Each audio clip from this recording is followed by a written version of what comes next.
Hello everyone, it's me Karthik Maisuria and today we are going to learn about next criterion of the congruence.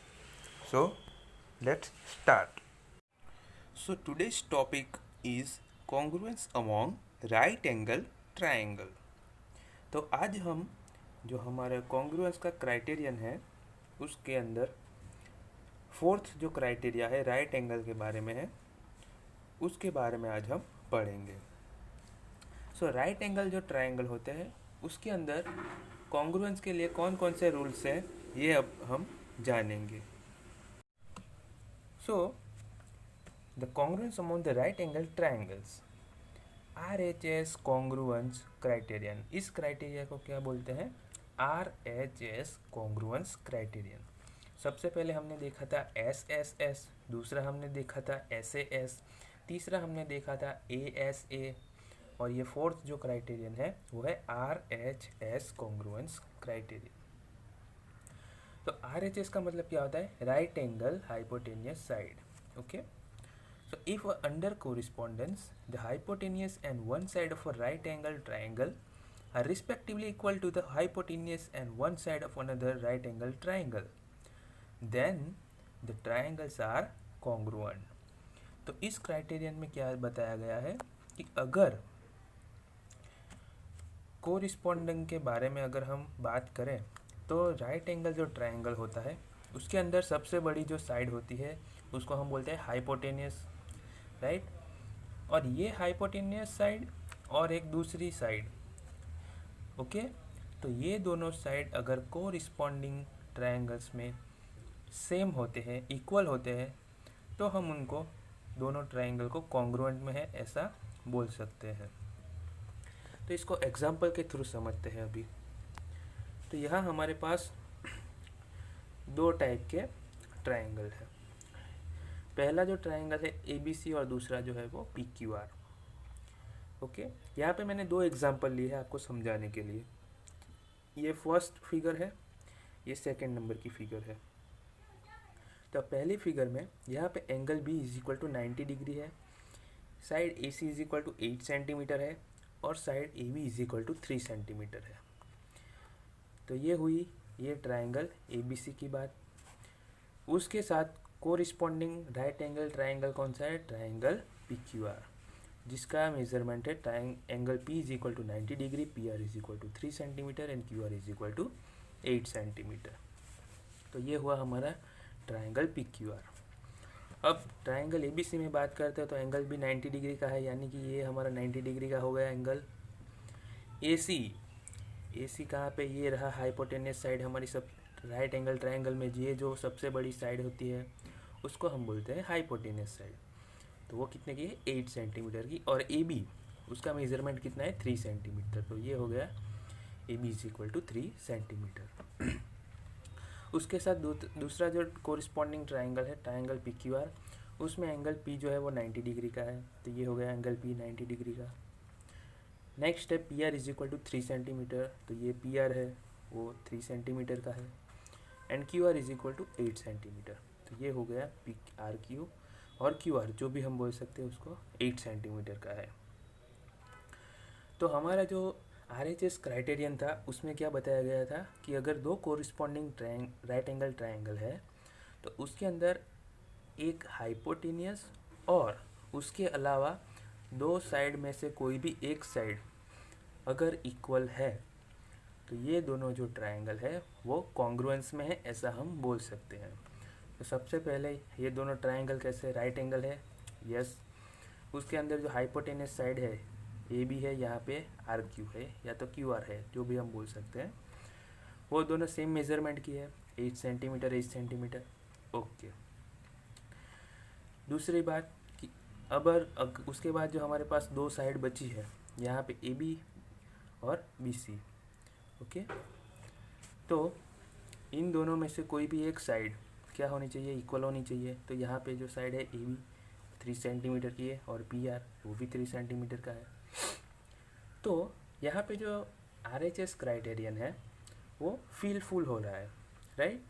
तो इसको हम अगर detail में check करेंगे तो B is equal to angle P is equal to 90 degree. यहाँ पे ये दोनों एंगल 90 डिग्री के हैं। Hypotenuse A C is equal to R Q is equal to 8 centimetre. A C is equal to R Q is equal to 8 centimetre and side A B is equal to P R is equal to 3 centimetre. तो हम बोल सकते हैं इसके ऊपर से triangle A B C is congruent to triangle R P Q, right. क्योंकि A से जो हमारा दूसरा पॉइंट है वो कौन सा कोरिस्पोंडेंस में आर है, बी से पी है, सी से क्यू है। तो यहाँ पे triangle R P Q by R H S congruence rule, तो ए बी सी के साथ हमारा triangle R P Q congruence में है, ऐसा हम बोल सकते हैं।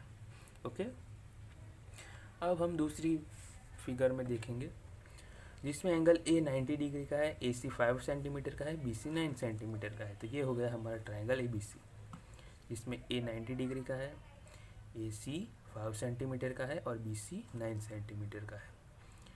नाउ दूसरा ट्राइंगल पी क्यू आर, उसमें क्यू 90 डिग्री का है, पी आर 8 सेंटीमीटर का है और पी क्यू 5 सेंटीमीटर का है। So here angle A is equal to angle Q is equal to 90 degree. A और क्यू कैसे 90 डिग्री के हैं? Yes. Side A C is equal to P Q is equal to 5 centimetre. यहाँ पे A C is equal to P Q है क्योंकि वो दोनों 5 सेंटीमीटर की है, तो हम ऐसा लिख सकते हैं कि A C is equal to P Q is equal to 5 centimetre.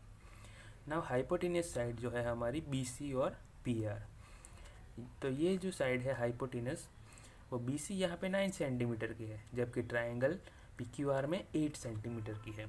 So hypotenuse B C is not equal to P R, क्योंकि वो दोनों अलग अलग है। यहाँ पे 9 सेंटीमीटर की और यहाँ पे 8 सेंटीमीटर की है, यानी कि वो इक्वल नहीं है। So the triangles are not congruent. तो हाइपोटेनियस जो साइड है वो इक्वल ना होने के कारण ये दोनों राइट एंगल ट्राइंगल कॉन्ग्रुएंट में नहीं है, ऐसा हम बोल सकते हैं। समझ में आ गया होगा सबको कि सबसे पहले आर एच एस कॉन्ग्रुएंट में क्या होना चाहिए। सबसे पहले तो दोनों राइट एंगल होने चाहिए 90 डिग्री का, राइट। फिर जो हाइपोटेनियस साइड है वो सेम होनी चाहिए और उसकी बाकी बची जो दोनों साइड है उसमें से कोई भी एक साइड सेम होनी चाहिए। जैसे कि यहाँ पे ए बी और पी आर है वो 3 सेंटीमीटर की है और यहाँ पे ए सी और पी क्यू है वो 5 सेंटीमीटर की है। लेकिन यहाँ पे जो हाइपोटेनियस साइड है वो दोनों सेम है 8 सेंटीमीटर की, जबकि यहाँ पे डिफरेंट है 9 सेंटीमीटर एंड 8 सेंटीमीटर। तो यहाँ पे हाइपोटेनियस साइड इक्वल ना होने के कारण ये जो ट्रायंगल्स है उनको हम कॉन्ग्रुएंट में नहीं बता सकते, जबकि यहाँ पे ये दोनों साइड हाइपोटेनियस साइड सेम है, इक्वल है, तो हम इसको कॉन्ग्रुएंस में है ऐसा बोल सकते हैं। तो ये हो गया हमारा RHS कॉन्ग्रुएंस क्राइटेरियन। फिर से एक बार आपको इसकी क्राइटेरियन के बारे में समझा दूँ। If under a correspondence the hypotenuse and one side of a right angle triangles are respectively equal to the hypotenuse and one side of other right angle triangle, then the triangles are congruent। ठीक है, तो ये जो congruence है RHS criterion है, उसके अंदर दो राइट एंगल ट्राइंगल के अंदर सबसे पहले हमें 3 चीज़ें देखनी है। सबसे पहले तो ये राइट एंगल होने चाहिए 90 डिग्री के, ठीक है। दूसरी बात कि उसके अंदर जो सबसे बड़ी साइड जिसको हम हाइपोटेनियस बोलते हैं वो सेम होनी चाहिए, और हाइपोटेनियस साइड के अलावा जो दो और साइड है उनमें से कोई भी एक साइड दोनों की जिसकी कोरिस्पोंडिंग साइड इक्वल होती है, तो ये अगर तीनों बातें फुलफिल हो रही है तभी हम RHS कॉन्ग्रुएंस क्राइटेरियन को फुलफिल कर सकते हैं और ये दोनों ट्रायंगल को कॉन्ग्रुएंस में है ऐसा बता सकते हैं। तो सबको समझ में आ गया होगा RHS कॉन्ग्रुएंस क्राइटेरियन। यहाँ पे एक स्पेशल नोट दी गई है जो कि बहुत इम्पोर्टेंट है। There is no such things as AAA congruence of two triangles. यहाँ पे AAA का मतलब क्या होता है? Angle angle angle. सपोज कि हमारे पास दो ट्रायंगल है, उसके तीनों के तीनों एंगल्स क्या है? इक्वल है। लेकिन ये ज़रूरी नहीं है कि अगर तीनों एंगल्स इक्वल है तो वो ट्रायंगल्स कॉन्ग्रुएंट ही होंगे, क्योंकि they would be congruent only if they are exact copy of one another. ये जो ट्रायंगल्स है तभी हम उसको कॉन्ग्रुएंट में बोल सकते हैं जब उन तीनों एंगल्स के साथ जो ट्रायंगल्स दिए हैं वो एक दूसरे के सेम एग्जैक्ट कॉपी हो, तभी हम उसको कॉन्ग्रुएंट में है ऐसा बता सकते हैं। ओके, अगर तीनों एंगल्स सेम है, सेम डिग्री के हैं, फिर भी ये दोनों तीनों ये दोनों ट्रायंगल कॉन्ग्रुएंट में है ऐसा हम नहीं बोल सकते। अगर वो एग्जैक्ट कॉपी है एक दूसरे की तभी हम उनको कॉन्ग्रुएंट में है ऐसा बता सकते हैं। तो ये हो गया हमारा RHS कॉन्ग्रुएंस क्राइटेरियन और ये दो स्पेशल नॉट। तो आज की वीडियो में आपको सब कुछ समझ में आ गया हो ऐसा मैं मान लेता हूँ। नेक्स्ट वीडियो में हम एक्सरसाइज नंबर 7.2 स्टार्ट करने वाले हैं। तो आपको ये चारों क्राइटेरियन अच्छे से याद होने चाहिए, तभी हम एक्सरसाइज अच्छे से सॉल्व कर पाएंगे। Okay, thank you.